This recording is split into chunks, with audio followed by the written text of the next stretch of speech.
All right, folks, X-Men First Class. Let's talk about it.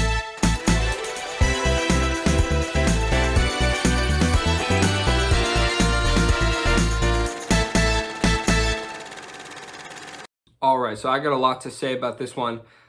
Presumably, if the video is long, then that's why. Okay, so sit back, buckle in, enjoy the ride, get some popcorn, get a drink.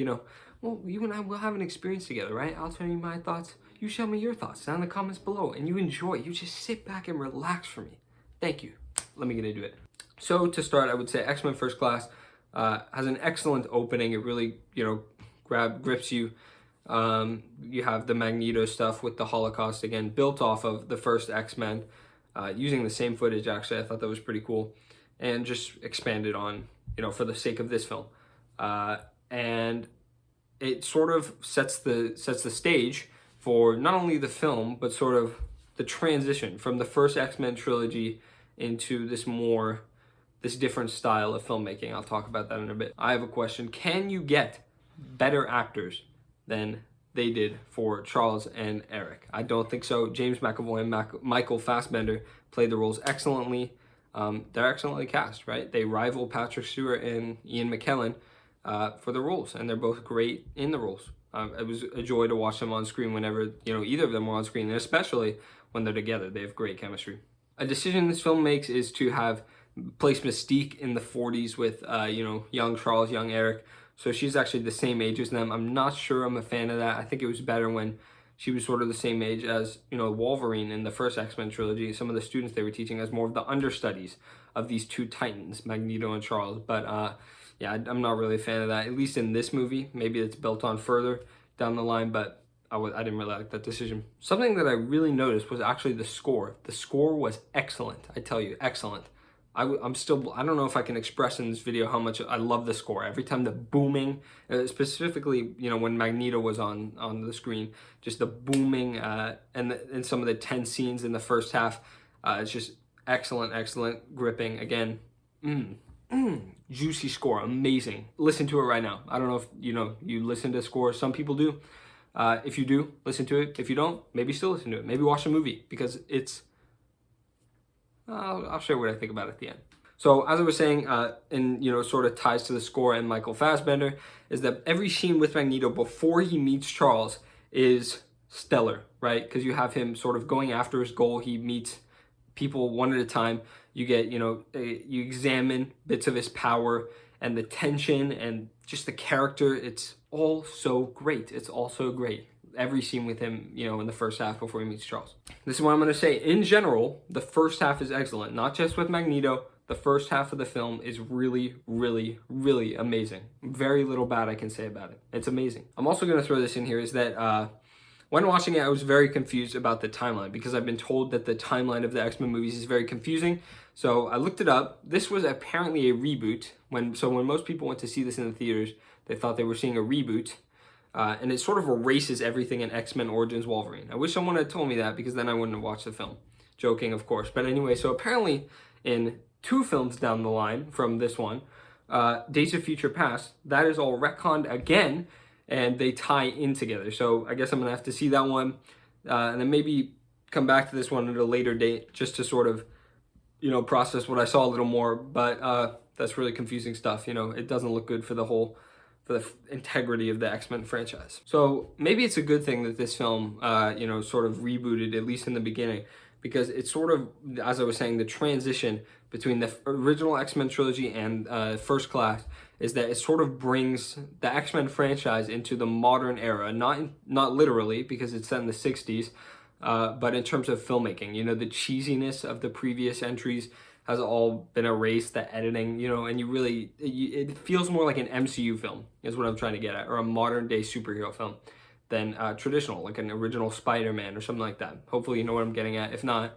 just watch X-Men and watch X-Men First Class, and you'll see the difference, I promise you. So as I'm saying, whoever came up with the idea of having Charles and Eric, meeting each other and assembling their sort of crews, is a genius, and deserved, I guess. I would say deserves, but it's 10 years ago actually now.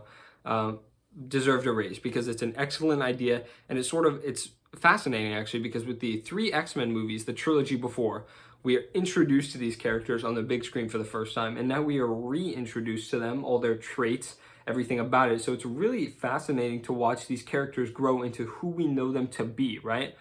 And it makes it that much more fun, at least in the first watch. I don't know if it'll be as interesting next time to see and experience all these characters become who we know them to be from the previous entries.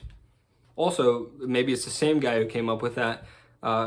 Whoever came up with the idea of placing it in a historical event that's pretty smart, placing it, because it gives you something for the viewer, hopefully, if you know history, at least in some sense, to latch on to, and to just, you see like JFK, you see Russia, a little bit about the Cold War, the Cuban Missile Crisis, and it's just a nice starting point in history, right? So Kevin Bacon is the villain in this film, or plays the villain in this film. And while he plays the villain well, I'd say, at many scenes, the villain itself is horrible, right? He's a horrible character, horribly written, boring, generic, maybe the worst in the franchise thus far. I don't know, Victor from X-Men Origins Wolverine gives him a run for his money. If you haven't seen that review, that's up there. I kind of trashed that film, so if you're into that, go watch that. But they're probably Kevin Bacon's better just because he's Kevin Bacon. Come on, but bad villain is my point. And then in line with meeting all these heroes and seeing them grow into who we know them to be, the fan servicing moments of the creation of Cerebro for the first time, Magneto getting his helmet, or the assembling of Charles's academy. It's all really fun moments, and it puts a smile on your face, right? And they know what they're doing. A lot of this film is fan service, but those moments in particular are nice. They work well. And then you have two montages in this film that I just wanted to shout out quickly. When Charles and Eric are recruiting members for the X-Men, that's a really fun moment. And then they get to Wolverine, and that's a funny moment, a classic line.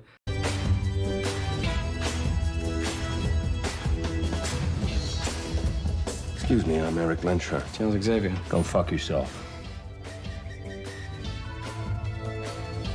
And then you have also the training scenes at the academy with just the slick editing. It's the different frames at a time, and it's all really fun to watch. So as I said, a lot of this film is fan service, and most of the time I would even say it works, but some of the time it drops the ball hard. And some of that is just due to the fact that it's in a certain moment when it really doesn't feel like that. We really need the fan service right now in this moment. Sometimes it's just was that even necessary at all? And just a few examples was when the superheroes are giving each other their names, right? And it's just a really corny sequence, and it doesn't feel, you're not smiling like you do when you see Magneto's helmet or the creation of Cerebro for the first time. It's corny and forced is what it is. It's forced. And then you have other moments, maybe other people aren't as bothered by this, but like the creation of Beast, right? When he takes the syringe, it all feels like, since we've already entered like the final act, right? Anything that's actually relevant to the major plot points should have been done before. I'm not really interested in that right now. We've been introduced to the characters. We don't need reintroductions to the characters. You just build off of what you know. I don't think it fits in the place that it's in the movie. The main problem with this film is that when you reboot any franchise, but particularly the X-Men franchise, and you decide to, you have to put all these characters into one film, it's bound to be overcrowded. Imagine if Infinity War was one film, or even Avengers, the first Avengers. Imagine if Avengers was one film, nothing prior to it, all of them there, right? And that's just all in the same movie, their introduction and everything, and you have to know these characters from this one film. That's sort of what X-Men tries to do in this film, except with more characters, more items, more stuff, and it's just super overcrowded, and in the end, it's sort of a mishmash, and none of it really works. I mean, individual pieces work, which is why I think, so highly of the first act, but it's a mess, is what it is. And I'll just say the trilogy of X-Men avoided this mistake by giving you the basic characters in the first one, a few characters you could latch onto: Wolverine, Professor X, Storm, Jean Grey, Cyclops, Rogue, and then they slowly introduce more and more characters as the films go on. They test the palate and they give you the food that you're craving. This one lumps them all into one. This might help future entries because they're all established at least, but it definitely does not help this one.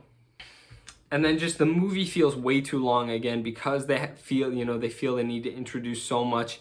And by the end, by the finale, I really had lost all of my enthusiasm. There were some, don't get me wrong, there were some tense, really cool scenes in the finale, like Magneto, meeting, the Kevin Bacon villain, I forgot his name again, and just the coin. If you've seen the movie, you know what I'm talking about. A dark, brutal scene, and you're just like, you're hooked, I gotta say. But most of it is just a bore by that point, unfortunately. So this movie had so much going for it, but it dropped the ball in so many other areas, and this is so hard for me because, again, I really, really loved the first half of the movie. It's almost perfect, and then the second half really, so much potential, and the villain was a little lame. So it's still my favorite of the X-Men just because, the modern filmmaking gives it a much more professional vibe. And just how much fun all the fan service was, at least in the beginning. Not the bad fan service, but a lot of the good ones. Absolutely, they carry the movie, really. Michael Fassbender and James McAvoy as Charles and Eric. But I'm leaning between a B and an A. But as of right now, I'm going to give this film a low A. I might change it later, like I did with the first X-Men movie, which is right up there. If you haven't seen my review of that, I gave that one an A first, and then I switched it to a B in the X2 review. That might be the case, but as of right now, the good is outweighing the bad. This film gets an A for me. X-Men First Class is an A. So the next film in the X-Men franchise is The Wolverine. So if you're interested in that, you want to see my thoughts on that movie, stick around. That'll be here shortly. The traditional WandaVision, blah, blah, blah. If you haven't seen the other X-Men reviews, click up there. Hopefully it's up there, unless I made a mistake. And I will see you next time. Thank you.